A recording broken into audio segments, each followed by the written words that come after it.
आमर आज बड़ा सौभाग्य आम संगे अच्छा आम समाज भाइस प्रेसिडेंट डॉक्टर करुणाकर पाड़ी सर दीपक शुणा आम समाज उन्नति किसी उपदेश आम ने शुणा।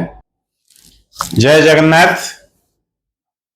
सबू आमर ओडिया भाई भौणी माने जो माने आज एकत्रित होइछन्दी बा जो माने आसपारनाथी समस्त मोर हार्दिक अभिनंदन।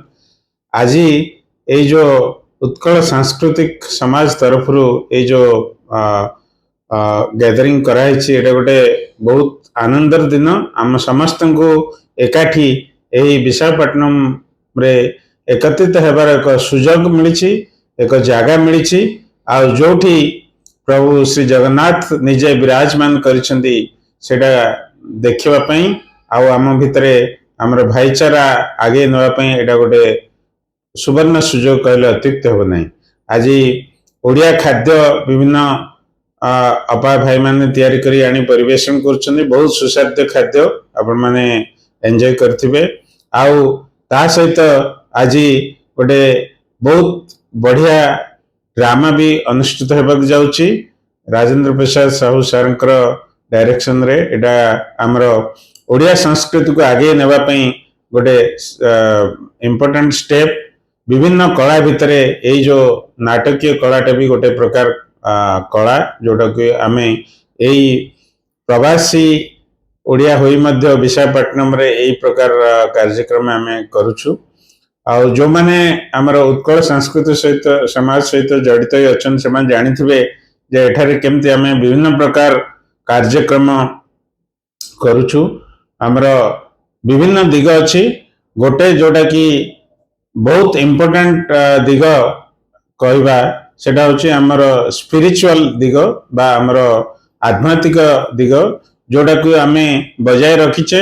हमर विभिन्न मंदिर तैयारी होइछे, आपण देखछन्ती प्रभु चतुर्थ मूर्ति जगन्नाथ गोटे मंदिर विराजमान होइछन्ती एवं तांक सहित कमला विमला मांकर मंदिर अछि, श्री गणेश का मंदिर अच्छी, कार्तिकेय का मंदिर अच्छी, आउ हनुमान जी का मंदिर अच्छी, आउ होलेश्वर शिवंकर भी मंदिर अच्छी। आउ तेणु एठी जो माने आछन्ती तांकर आध्यात्मिक लाभ तो बहुत भल होची, एटा बहुत इंपोर्टेंट जिंस। आउ समस्ते जो माने भाई माने अछन्ती भाई भौणी माने ओडिया भाई भौणी माने एठारे समस्ते एटलिस्ट मास को थरे दिथर आसी मंदिर रे प्रभुंकर दर्शन कर जातु, ताले आम ओडिशा रहला बेले लागिबो। द्वितीय पर्याय होचे एठारे आमर ओडिया खाद्य जो माने खाइबाक चाहउचंती खाइ परनांती, प्रतिदिन आसिकरी आमर एठारे मंदिर रे भोग होची, सकाळे संध्यारे जेतेबेले भी आपण खाइ परिबे। सेटा गोटे अन्य दिग जोटा कि प्रसाद रा संतुष्ट मिलिबो आउ ओडिया खाद्य खाइबार भी गोटे सुजोग मिलिबो। तृतीय पार्टा होची हमर एठारे सांस्कृतिक कार्यक्रम होची, जो माने जड़ित अछन्ती हमने जानिछु 12 मास रे 13 पर्व भलिया हमर विभिन्न प्रकार सांस्कृतिक कार्यक्रम एठारे होची। आउ ता सहित नाटक गीत जहाँ भी जो माने शिखिबा चाहउचन्ती बा परिवेशन करिया चाहउचन्ती हम सहित जोड़ी रहले सेथरे भी हमें अग्रगति करि परिबा।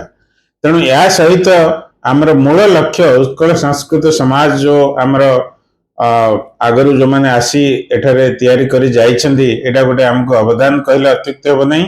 वर्तमान आमर कर्तव्य होची एई जिनसटा कि आगता पीढ़ी को आमे नहीं परिबा आ टिके भल भाव रे नहीं परिबा, सेटा पई आमे सतत सुजोग सतत चेष्टा करियो पड़िबो। आ ता पई जहाँ भी आमर दरकार आमर पारिश्रमिक हो बा फाइनेंशियल हेल्प हो बा आमर जे कोनोस वे रे आमे जदि हेल्प करि परिया ता द्वारा आमे आउरे अधिक रु अधिक नहीं परिबा। एबे आमर विभिन्न काम भी चली एठारे जोथिरे आमर फाइनेंशियल बा फिजिकल हेल्प दरकार, आपण माने समस्त आसिक सहयोग करंतु। आउ ए जो उत्कल संस्कृत समाज केमते आमे आगु आगु जाई परिया, जेते ओडिया भाई भौणी अछंती विशाखापट्टनम रे समस्त को आमे केमते आनी एथरे जोड़ी परिबा, सेटा भी गोटे महत् काम। सेटा जदि आमे करि परिबा ताहले आमे हमर ओडिया भाईचाराटा आउ ओडिया सांस्कृतिक समाज रो जो अवदान टाको आमे आउरे आगु को नहीं परिबा।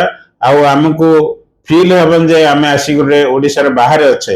ଆମେ ଭାବିପାରିବା ବା ଆମେ ନିଶ୍ଚିତ ଭାବେ ଅନୁଭବ କରିପାରିବା ଯେ ଆମେ ଓଡ଼ିଶା ଭିତରେ ଅଛେ, ଆମ ଭାଇ ଭଉଣୀମାନେ ଏଠାରେ ଅଛନ୍ତି। ତେଣୁ ସେଇ ୱେରେ ଆମେ ଆଗକୁ ଯାଇପାରିବା। ତା ଦ୍ୱାରା କାହାର ବି କିଛି ଅସୁବିଧା ହେଲା ବି ଆମେ ଗୋଟେ ପୋଜିସନରେ ଥିବା ସେମାନଙ୍କୁ ସାହାଯ୍ୟ କରିପାରିବା। ତେଣୁ ମୋର ଅନୁରୋଧ, ସମସ୍ତେ ଉତ୍କଳ ସାଂସ୍କୃତିକ ସମାଜ ସହିତ ଜଡ଼ିତ ହୁଅନ୍ତୁ। ଯେଉଁମାନଙ୍କର କିଛି ସାହାଯ୍ୟ ମେମ୍ବର ହେଇନାହାନ୍ତି, ଆଜି ହିଁ ମେମ୍ବର ହେଇଯାଆନ୍ତୁ। ଆଉ ଯେକୌଣସି ଉପାୟରେ ଆପଣ ଏଠିକି ସାହାଯ୍ୟ କରିକିରି ଏଇଟାକୁ କେମିତି ଆଗକୁ ନେବା, ଆଗ ଆମର ଆଗାମୀ ପିଢ଼ି କେମିତି ଏଇଟାକୁ ଗୋଟେ ସୁଦୃଢ଼ ସାମାଜିକ, ଆଧ୍ୟାତ୍ମିକ ଏବଂ ପାରିବାରିକ ଏ ସବୁରେ କେମିତି ଯୋଡ଼ି ରଖିପାରିବେ, ସେଇଟା ହିଁ ଆମେ ଚେଷ୍ଟା କରିବା। ଆଉ ପ୍ରଭୁ ଜଗନ୍ନାଥଙ୍କ ପାଖରେ ପ୍ରାର୍ଥନା କରି ପ୍ରଭୁ ଜଗନ୍ନାଥଙ୍କ ଆଶୀର୍ବାଦ ନେଇ ଆମେ ଆଗେଇ ଯିବା।